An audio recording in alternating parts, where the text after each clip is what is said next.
Yes, YouTube. Welcome to another episode of Garden of the Mind YouTube channel, where we reduce stress, improve our fitness, and increase our financial IQ just a little bit every day. If you're new to this channel, welcome to our village. Today, for Mindful Mondays, we are going to be talking about how to hold your peace. If you're interested in learning how to hold your peace just a little bit better, you're in the right place. So let's get into it. Holding your peace is pretty challenging. The minute you decide that that's what you're going to do, it seems like all of these people and things come up that didn't exist before, all to test to see if you are telling the truth about what it is that you said you were going to do. We're going to be talking about 5 different tips that's going to help you just a little bit more to hold on to your peace. The first, realize that there is a higher power. And guess what? It's not you. Unfortunately, a lot of the times we think that we can teach someone a lesson. We think we can set them straight, tell them how a TI is, all of these different things that gives us a false sense of power. Unfortunately, they're a person, we're a person, we're on the same level. They're not in a position where they want you teaching them a lesson over something that's going on. And even if you were to teach the lesson, it's not like that's going to be the only lesson that they're going to ever need on that subject forever because you set them straight. Doesn't work like that. Usually what happens is the person gets angry, they say something to you which gets you angry, you say something back because both of y'all are trying to set each other straight and straighten each other out. And nobody's learning a lesson here. Both of you end up being upset, walking around saying, I wonder what was wrong with that person. So nobody learns anything.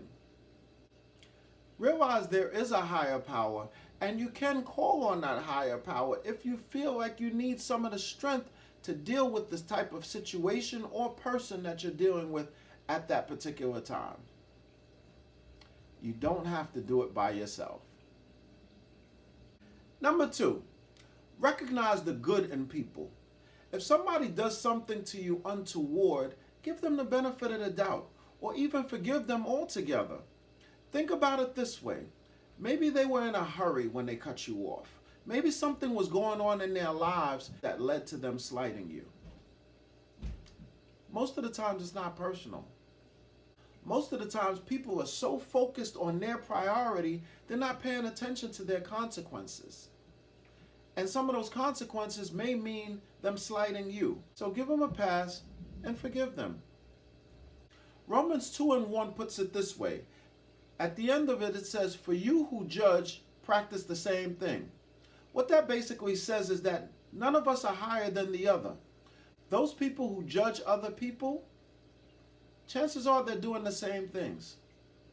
Now, the conditions may be different, or the circumstance may be different, so they don't see exactly that they're doing the same thing until someone else points it out to them. Number 3, find out what bothers you about the situation.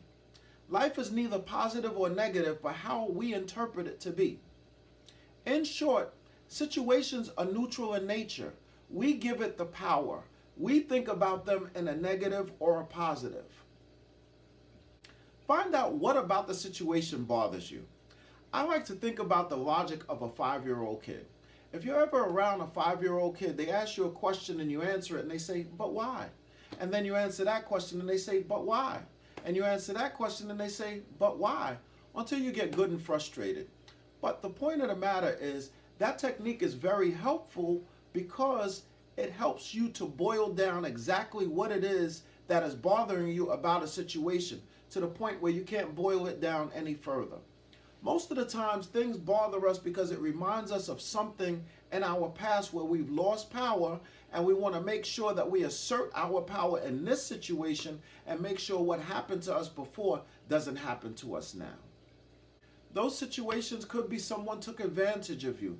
Someone said something small and you didn't react to it, so they did something else, and you didn't react to it and they did something else. And then before you knew it, it became a big thing, and you want to make sure that you don't go way back there. The fourth reason is very close to the third. Remembering that everything is neutral in nature, and the only power that a situation have is the power that you give it, make a conscious decision not to give it any power. I'll give you an example. I hate to be late. So the whole time that I'm late, I'm thinking about, oh, why didn't I leave earlier? Why didn't I do it this way? Why didn't I do it that way? All of these different things, as if somehow worrying is going to make things go faster. It doesn't work like that.